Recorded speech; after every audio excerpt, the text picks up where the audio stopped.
Hello everyone and welcome to another Versus video. I'm Brad Nelson. I'm joined today by BB Dizzle for Schnizzle, my nizzle for Rizzle. I kind of actually made that sound like a real thing. No, I don't think you did at all. I did. There was for Shizzle and for Rizzle. But we're going to be playing some Legacy today. A matchup that I know nothing about, but ever since the Invitational a while back, Jared Beckner, or Betcher? Botcher? I think it's Betcher. Did I botch that? I think you botchnered it. Yeah, did I botchner it? Yeah.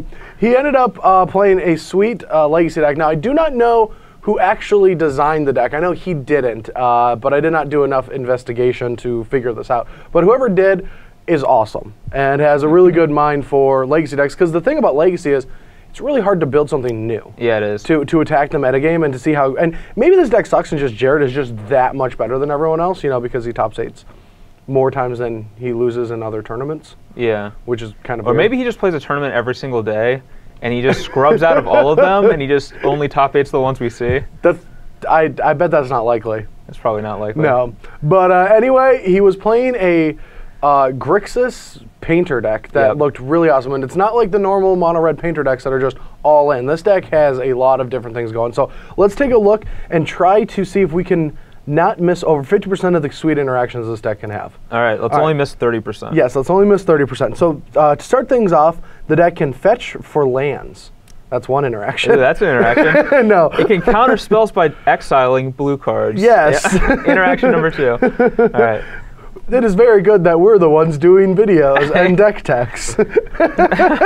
No, but so for real, the deck has Sensei's Divining Top and Counterbalance as one of its core engines to get the game to go to where he wants to be. Yep. So this is step 1 of the deck. Now there are ways to get around this by just having explosive draws with, you know, Strixes and Goblin Welders to do a lot of different interactions early in the game. And then there's other kind of explosive draws too. There is explosive engineer draws. Yeah. And what this is, or engineer explosives.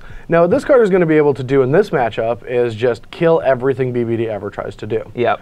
And this is going to be the most important card in this matchup. This is more important. This is more important. Okay, so these 9 cards are the most important. Yep. But for the rest of the deck, it's a control deck that actually has a combo element. Now, for anyone that knows the decks that I like, I loved highly interactive decks with explosive endgames. And this is just one of those right now, because at a certain point in the game, this deck can just kill you. Yep. It doesn't matter your life total, doesn't matter your board position, it can just win. By having a Painter Servant in play, and then finding a Grindstone. Now what Painter Servant does is it makes all the cards blue.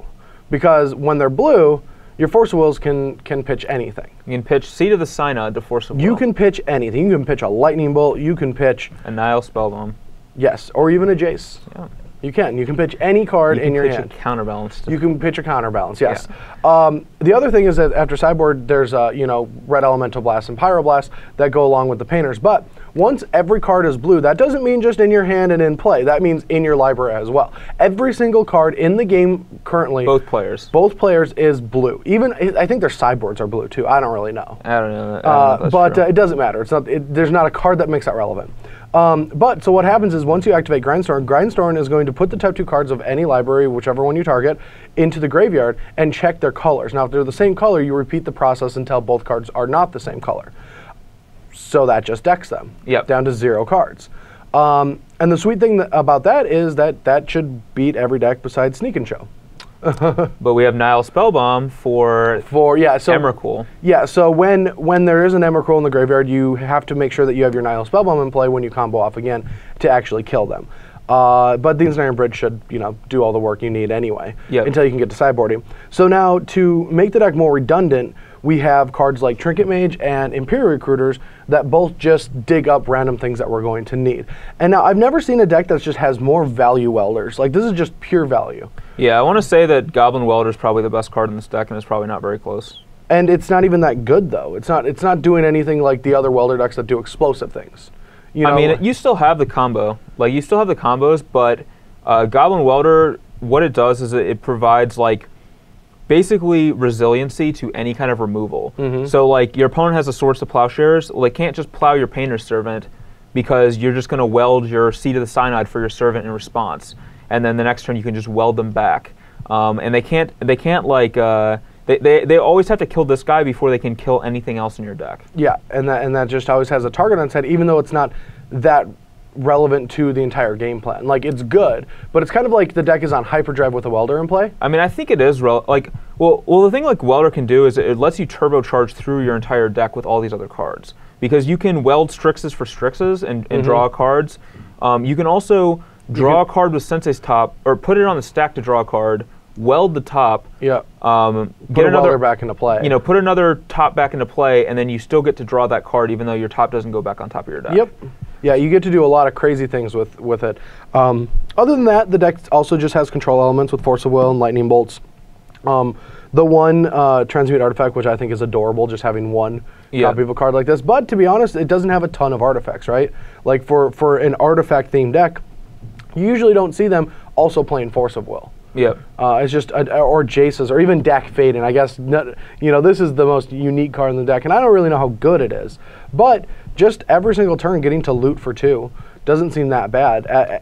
Also just ticking up to an ultimate that you don't have a ton of ways to target, but for example, this says target, right? Yep. So you can take all of their artifacts for free, because you target one in their graveyard and one in play, but then you get it and they don't get the one from the graveyard, because like the exchange rule of Goblin Welder. Along with, you can just bolt something that doesn't die to bolt. Is there Tarmogoyf, I guess? Yeah. You can, Crater Hoof.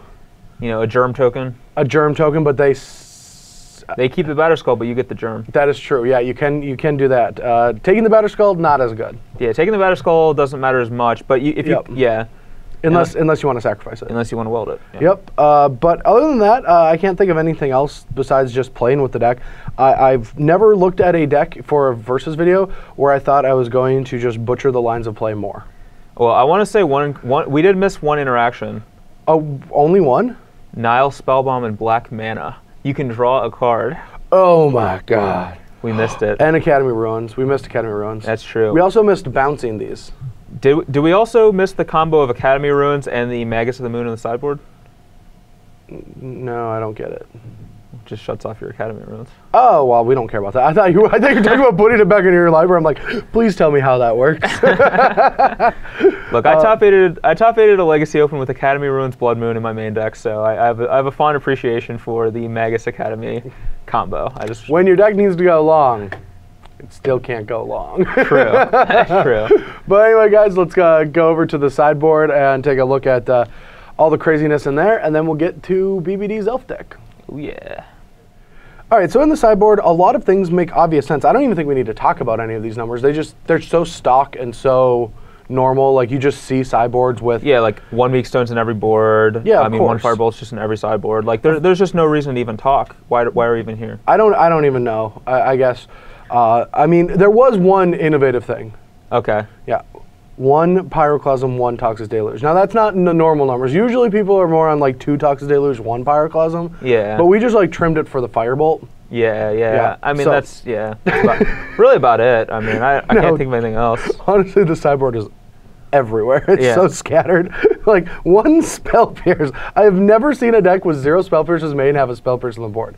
But it makes sense. It's the 3rd Flusterstorm, but when you want to counter Planeswalkers, or any deck that's trying to Jace. Yeah, so I think Flusterstorm is kind of bad, so I'd probably just play 3 Spell Pierces. But I do too, but I don't know if it's bad for a deck like this. Yeah. Now, a deck that's like a Deathrite Shaman, True Name deck, yes, I'm all in on 3 to 4 Spell Pierces main inside. Like I played, 2 main and with a 3rd on the sideboard in that deck. That's 100% correct. But a deck like this, I don't really know if you care that much about Planeswalkers. Whereas like Storm decks, I feel like you just want the Silver Bullet. Yeah, I guess. I mean, that makes most sense to me.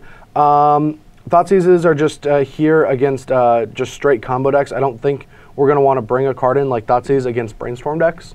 Just straight Brainstorm. But like anything trying to combo, like this deck doesn't have a ton of like ways to cripple combo decks. So like this is just the best one because it's the cheapest. Another Spell Bomb against any graveyard deck. The one Magus that we can Imperial Recruiter for against any deck that we can just blow them out with their mana base. And that surprisingly is not any of the Lightning Bolt decks. Like, you won't want to bring this in against any deck that has Lightning Bolt, but against like Bug Delvers and Bug Control decks. Yeah, you want it against Bug, not Jund. Yeah, I even think like, yeah, exactly. Bug, not Jund. I can't think of anything else. Deathblade. Deathblade, yes, because Deathblade just cries at that when cards like that resolve. Yep. And other than that, I mean, these cards are pretty obvious. I mean, look, all right, guys, I just want to play this deck. Now, I'm not saying that I know anything about it at all. Maybe this is just, you know, this version of video is for me. You know, some are for you, some are for me. And this one's definitely for me because I've loved this deck ever since it's been made, and I've wanted to play it. Fast forward 10 minutes, Brad's 5-0, and he's like, this was for me. This was for me. And I'm just like, when's my versus video? This sucks. Your first versus video was your versus video. I mean, that was a 3-2. That wasn't a 5-0, Brad. I'm waiting for that 5-0. Well, I'm waiting for a 5. I haven't had a 5-0. Yeah. I don't even think I've had 4 wins against you. We've all had 3-2s. Probably have, yeah. Yes. And this is probably going to be a 3-2 too. I guess we'll see. I guess we'll see. 3-2-2? We're going to have 2 draws, intentional. We're going to have 2 intentional draws. We're going to both look at our opening hand and be like, you want to just draw this game and go to the next? That's not going to happen. Okay, that probably won't happen. Okay, but BBD's Deck Tech will happen right now. Down there.